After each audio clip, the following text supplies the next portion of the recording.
Good morning. ঋতুশ্রীর আরও একটা ব্লগে আপনাদেরকে অনেক স্বাগত। সকাল সকাল দিনটাই ছেলেকে নিয়ে শুরু করেছি। দেখুন, বসতে শিখিয়েছি প্রথম। এই দেখো আমার ছানা শুয়ে আছে।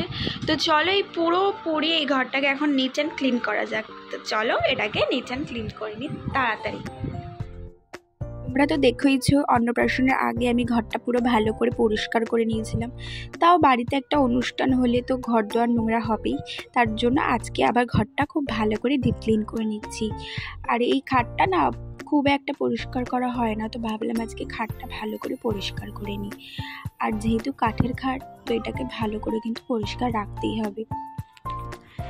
দেখতেই পাচ্ছ যে আমি কিন্তু কাজ করছি আর আমার ছেলে কন্টিনিউ আমাকে ফলো করছে।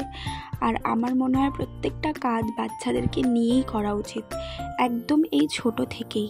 তবে গিয়ে ওদের ধারণা হবে যে না, মা সারাদিনে এই কাজগুলো করে, বা ওদের একটা এই কাজের প্রতি আগ্রহ বাড়বে। আমি জানি না আমার ছেলে কতটা কি হবে, তার আগে থেকেই বলছি, কিন্তু চেষ্টা করাটা উচিত। এই যেমন ধরো আমি যখন গাছে জল দিই, সেটাও কিন্তু আমি আমার ছেলেকে নিয়েই যতটা পারি চেষ্টা করি, কারণ ওকে শিখতে হবে এখন থেকেই যে এই ছোট ছোট কাজগুলোই একটা অনেক বড় কাজ। তারপর ধরো আমি কোনো ছোট ছোট ডাস্টিং করছি বা কিছু করছি, ওকে চেষ্টা করি একটু সামনে নিয়ে রাখার, যাতে ওর মধ্যে এখন থেকেই এই বোধগুলো হয়। আমার মা একটা কথা বলে, কি জানো তো, যে বাচ্চা হচ্ছে মাটির দলা, ওকে ছোট থেকে যেভাবে মানুষ করবি, যেভাবে যে জিনিসটা দেখাবি, ও সেটাই শিখবে। আর আমিও সেটাই খুব ভালো করে চেষ্টা করি যে ওর সামনে ভালো কিছু করার।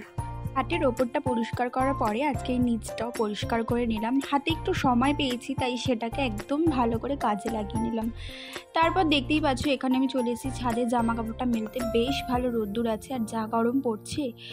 চলো, তারপরে আমি তো এখানে স্নান টান করেই এসেছি একেবারে। এবার কিন্তু ছেলেকে আমি এখন থেকে একটু একটু করে সলিড চেষ্টা করছি।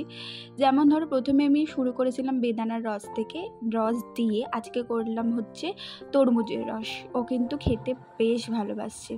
দুপুরে লাঞ্চ করে দেখা হচ্ছে সন্ধেবেলায়। চলো বন্ধুরা, আজকের ব্লগটা একটুখানি ভালো লাগলে লাইক শেয়ার কমেন্ট করো।